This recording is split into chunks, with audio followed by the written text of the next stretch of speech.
नमस्कार, N1 live पर आपका स्वागत है। मैं हूं संजय मल्होत्रा। भगवंत मान आजकल जर्मनी का दौरा कर रहे हैं। मकसद है पंजाब के लिए निवेश आकर्षित करना और जर्मनी के साथ व्यापारिक रिश्तों को मजबूत करना। मान साहब ने जर्मनी पहुंचते ही दावा किया कि जानी मानी कार निर्माता कंपनी BMW अपना अगला प्लांट पंजाब में लगाने जा रही है। पंजाब के लिए ये गर्व की बात थी। मीडिया में हर किसी ने इस खबर को नुमाया तौर पर पेश किया, लेकिन अगले ही दिन BMW ने बाकायदा स्टेटमेंट जारी करके इस खबर का खंडन कर दिया। कुल मिलाकर अच्छी खासी फजीहत पंजाब सरकार की तो हुई ही, भारत सरकार के लिए भी ये बड़ा ही एम्बैरेसिंग मोमेंट था। मुख्यमंत्री भगवंत मान ने ऐसा क्यों कहा, उसे उनकी न तजुर्बाकारी कहा जाए या जोश की अति इसको माना जाए या फिर किसी गलत फहमी के कारण ये सारा कबाड़ा हो गया।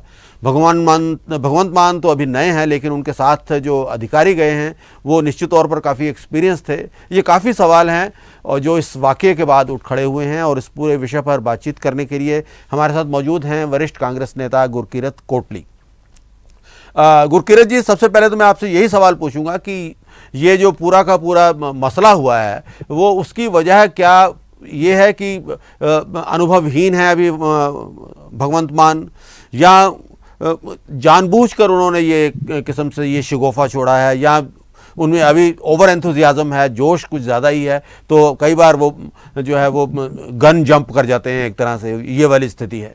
एक्चुअली क्या है कि निवेश के लिए तो चलो ठीक है कि सरकार को बाहर अंदर देश में भी और विदेश में जाना पड़ता है, और ऐसे जो समय है जिसके इन्वेस्टमेंट को लेकर के पूरे वर्ल्ड के जो लीडर्स वहाँ आते हैं और बड़ी बड़ी कंपनियां वहाँ आती हैं, तो उनसे मिलना तो अच्छी बात है। लेकिन जब देखो ना क्या कि पंजाबियों का एक क्रेडिबिलिटी है, और खास करके एक सरकार का मुख्यमंत्री अगर किसी कंपनी से बात कर रहा है और किसी से कोई डॉक्यूमेंट शेयर कर रहा है, और मैं समझता हूँ कि जिस तरह तरीके से पंजाबियों की हमारी क्रेडिबिलिटी है, उसी तरीके से जो ये बड़ी कंपनियां मल्टीनेशनल कंपनीज है उनकी क्रेडिबिलिटी होती है। तो मुझे समझ आ रहा है कि मुख्यमंत्री जी ने इस बना पर कैसे इन्होंने एक ऐसा बयान दे दिया कि पंजाब में प्लांट लगा उन्होंने अनुमति दे दी,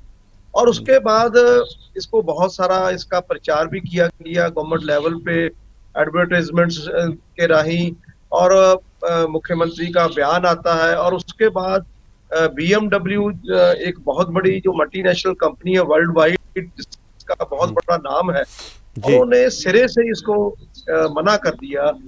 गुरकीरत जी, आपकी बात मैंने सुनी। निश्चित तौर पर इससे जो है एम्बैरेसमेंट तो पूरे पंजाब को हुई है, पूरे देश को हुई है, लेकिन जो सवाल मैं आपसे ये जानना चाह रहा था कि भगवंत मान जो है, ये बात तो पक्की है कि वो एक्सपीरियंस नहीं है। अच्छा, कोई इतने पॉलिटिक्स में भी वो जिस तरह से वो आए हैं वो भी आप अच्छी तरह से जानते हैं, तो कहीं ये जो पूरा का पूरा मसला इसलिए हुआ कि वो उनकी जो है जो तजर्बा नहीं है, या ये जानबूझकर एक तरह से ये शगुफा छोड़ा गया ताकि बात खबरों में आए और उसके बाद जो है आम आदमी पार्टी की जो काम करने का तरीका है उसमें फिर से इन्हें कोई पब्लिसिटी मिले। आपको क्या लगता है किस वजह से ये दिक्कत हुई है?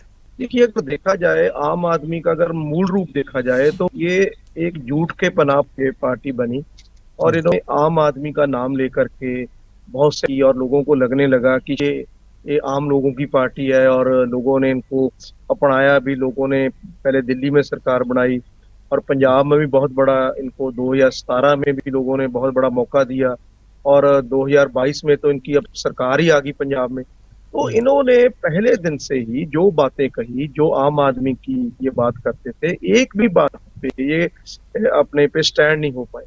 साथ साथ इन्होंने बहुत बड़े बड़े वादे कर दिए और बहुत सारी गारंटियां दे दी, और आए दिन आज ये सरकार जाना चाहते हैं, लेकिन कितना दिन चला लेंगे? आज 6 महीने हो गए। आज कहना शुरू कर दिया कि हमारे विधायकों को जा रहा है, उनको खरीदने की कोशिश की जा रही है। कोई कह रहा है कि मुझे जो है धमकी मिल रही है, और बहुत सारी और भी बातें आए दिन ये कर रहे हैं। तो इससे क्या है कि लोगों को लगने लगा है कि ये बहुत ज्यादा जल्दबाजी में है, और पीछे कुछ एमएलए हैं वो रेस्टलेस हो रहे हैं, और आज 6 महीने बीत चुके हैं। 6 महीने में से कोई भी वादा इनका पूरा नहीं हुआ और केवल ये एडवर्टीजमेंट्स को आधार बना करके लोगों में एक भरम सा पैदा करना चाहते हैं, लेकिन हकीकत कुछ और है, कह कुछ ये और है। गुरकिरत जी, मैं आपसे यही पूछ रहा था कि आम आदमी पार्टी का जो काम करने का अंदाज है वो जो दूसरी पॉलिटिकल पार्टीज हैं उनसे थोड़ा सा मुख्तलिफ लग रहा है। एक तो ये बहुत ज़्यादा आपको लगता है कि पब्लिसिटी ओरिएंटेड है, लगातार ये कुछ ना कुछ नाटकीयता के साथ करने की कोशिश करते हैं, चाहे वो अरविंद केजरीवाल हों, चाहे वो भगवंत मान हो। तो आपको क्या लगता है कि पॉलिटिक्स में ये इस तरह का स्टाइल जो है वो एक लंबे समय तक ये स्टाइल चल सकता है?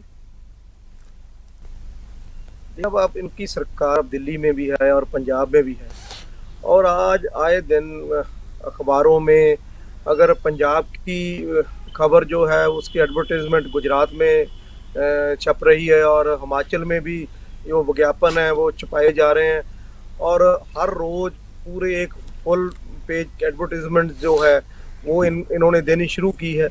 तो इन्होंने क्या किया कि ये लोगों को पहले तो ये व्हाट्सएप और ये फेसबुक और सोशल मीडिया के राहीं ये सत्ता में आए, और जी। आज भी इनका एक ही काम है कि किसी तरीके से जितना भी मर्जी बड़ा झूठ बोल लो और उसको लोगों में कैसे प्रचार करो, लोगों में कैसे जाओ, ये इनका काम है।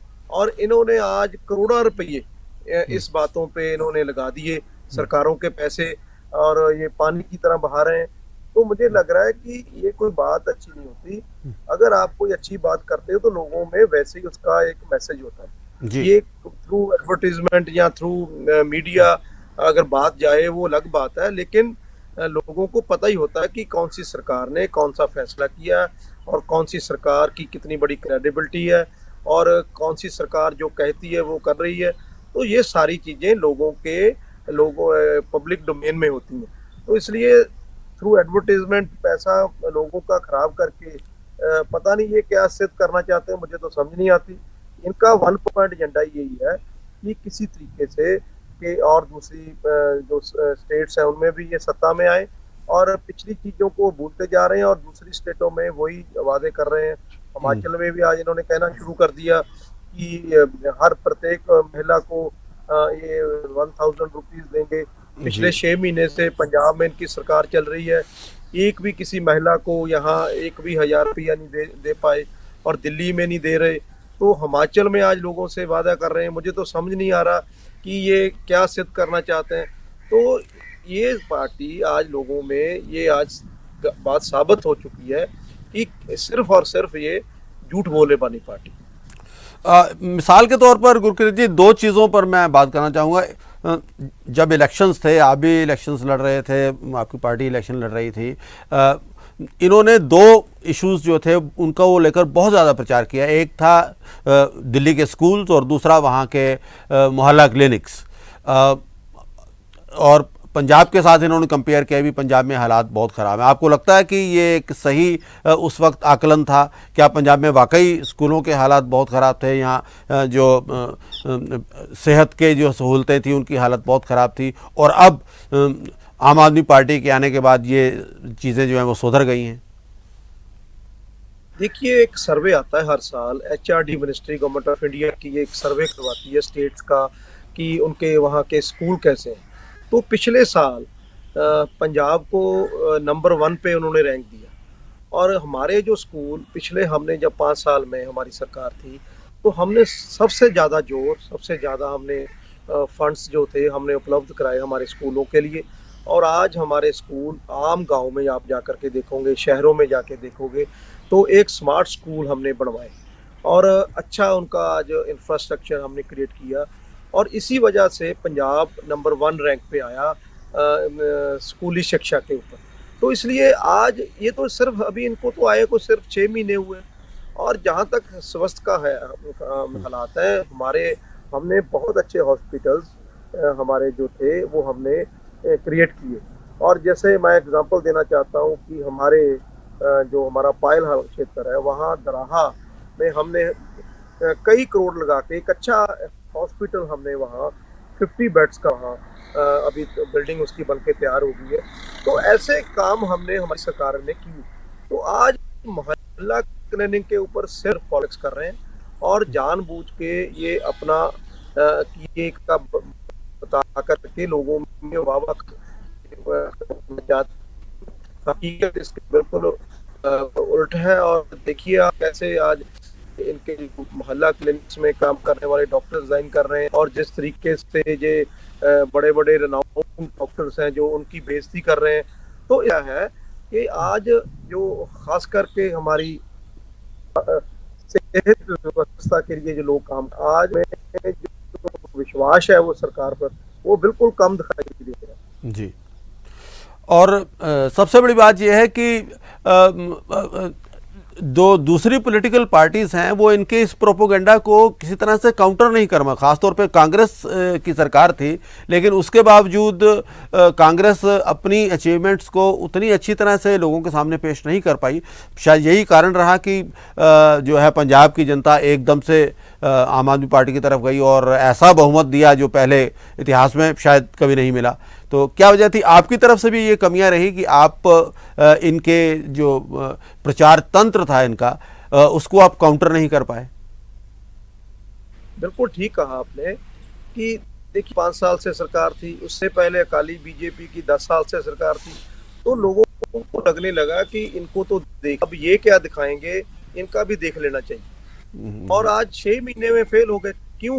क्योंकि किसी बात पे भी ये खड़े नहीं है और बिल्कुल ही इनके जो लोग हैं वो ना तो उनको एक्सपीरियंस है, ना तो उन्होंने सरकार में काम किया हुआ है और ना ही उनको ज्यादातर जो सरकार की फाइनेंशियल सिचुएशन है और कैसे काम कर रहे हैं वो उनका वो एक्सपीरियंस नहीं है। इसलिए उन्होंने बहुत बड़ा झूठा, बहुत बड़े बड़े लोगों को ऐसे मतलब एक ऐसे बड़े वादे कर दिए, उनको लगने लगा कि शायद इनको भी देख लेते हैं। आज लोगों ने इनको देख के आज लोगों को लगने लगा कि हमसे बहुत बड़ी और 3 महीने में थे कि हमारी आम आदमी मुख्यमंत्री भी थे, 3 कैबिनेट के मंत्री हैं वहां से और 3 में इलेक्शन हार जाना है सरकार को। आप उससे जा सकते हो कि कितनी बड़ी लोकप्रियता आज इनकी सरकार के प्रति लोगों की है। आज लोगों में गुस्सा है, लोगों में आज हर आजम हर वर्ग जो वो धरने गुजारे और हो रहे हैं। तो इसलिए आज तनख्वाह देने के लिए इनके पास पैसे नहीं और बड़ी बड़ी बातें करके पता नहीं लोगों को क्या लुभाना चाहते हैं। आज इनकी कोई भी बात पे कोई भी पंजाबी यकीन करने के लिए तैयार नहीं। जी बिल्कुल। मैं एक बार फिर से गुरकीरत जी भगवंत मान का जो जर्मनी का दौरा है उसके संदर्भ में आपसे बात करना चाहता हूं। वो वहां पर इन्वेस्टमेंट को इनवाइट करने के लिए, निवेश आकर्षित करने के लिए वहां गए हुए हैं और ये BMW वाला जो मसला हो गया। अगर हम वैसे इन्वेस्टमेंट क्लाइमेट की अगर इस वक्त पंजाब में बात करें तो आपको लगता है कि BMW जैसा ब्रांड जो है वो जो हालात इस वक्त पंजाब में बने हुए हैं वो कभी यहाँ पर कोई इस तरह का ब्रांड इन्वेस्ट करेगा? मैं अपनी सरकार की बात करूं जो मेरे पास पिछले 6 महीने मिनिस्ट्री थी और इन्वेस्टमेंट पंजाब में जिस तरीके से पिछले 5 वर्षों से हमने तकरीबन लाख करोड़ इन्वेस्टमेंट हम पंजाब में लेके आए। बहुत बड़े बड़े हमारे जो इंडस्ट्री है उसको हमने सेंट्रल किया और से लोग तो लोगों को लगने लगा था कि आज पंजाब की सिचुएशन लॉ एंड ऑर्डर की भी बिल्कुल और एक अच्छी सरकार और वहाँ काम कर। तो जब ये आए इन्होंने एक लॉ एंड ऑर्डर की सिचुएशन बहुत खराब हो गई और जिस तरीके से वाला बढ़ता गया और जिस तरीके से जो हार्ड लाइन लोग हैं जो नहीं चाहते कि पंजाब में शांति रहे, तरक्की करे, उन लोगों ने काम शुरू कर दिया तो वो अपनी गतिविधियों में कामयाब। तो बहुत झटका लगा और लोगों ने जो निवेश करना चाहते थे वो भी उन्होंने अपना पैर पी लिया। तो अब ये लोग हैं वो अभी जा रहे हैं कि पंजाब में लोग आए। मुझे नहीं लगता कि इस एटमॉस्फेयर में, इस सिचुएशन में और जिस तरीके से सरकार पंजाब में काम कर रही है, जिस तरीके से गैंगवार की होती है, जिस तरीके से ये इनका जो कारोबार और बढ़ता जा रहा है, और सरकार की एक भी पॉलिसी, चाहे वो माइनिंग पे ले लो, चाहे वो ट्रांसपोर्ट पॉलिसी, चाहे वो एक्साइज पॉलिसी को लेकर देख लो, हर पॉलिसी सरकार बैक पे आई। तो इसलिए लोगों को बाहर लगने लगा कि ये सरकार जो है उसके पास ना तो एक्सपीरियंस है, ना ही कोई ज्यादा विश्वास दिखाई दे रहा है, इच्छा शक्ति की भी बहुत बड़ी कमी दिखाई दे रही है।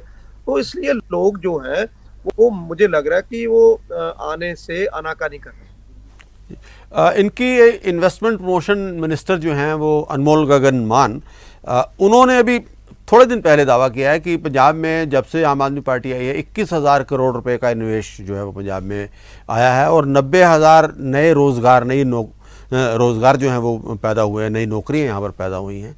तो आपको क्या लगता है कि ये इस तरह ऐसा हुआ है या ये भी एक तरह से एक शिगुफा छोड़ा गया है? देखिए, जिस तरीके से एक रूप से चल, जिस तरीके से दिल्ली की ज्यादा दखलंदाजी और हर बात वो एक एक चीज के लिए दिल्ली से पूछना पड़ रहा है, और जिस तरह दिल्ली की पंजाब इंटरफियर कर रही है, और इसलिए लोगों को ये लगने लगा कि इनके खुद की तो कोई नहीं है, कोई काम करने की, ये इनके पास कोई कुछ नहीं ये रखते, कोई डिसीजन मेक नहीं कर सकते। तो इसलिए ये चीजें लगने लगी है। इसलिए इसी वजह से आज लोग जो हैं वो पंजाब में ना निवेश करने नहीं आ रहे। और जहां तक ये इनके जो वो दावा तो बहुत बड़ा कर रहे हैं, लेकिन राउंड तो कहीं चीज घट नहीं दे रही, नहीं। इसलिए झूठ बोलने से सरकार नहीं चल सकेगी। इनको अपना समझना चाहिए कि जो एक्चुअल जो ट्रुथ है, जो सच्चाई है, वो ही इनको पेश करें। जी ठीक है गुरकीरत जी, थोड़ा सा डिस्टर्बेंस भी अभी हमें महसूस हो रही है और आई थिंक हमने लगभग ज़्यादातर सवाल जो आपसे पूछने थे उसके बारे में बात भी कर ली है।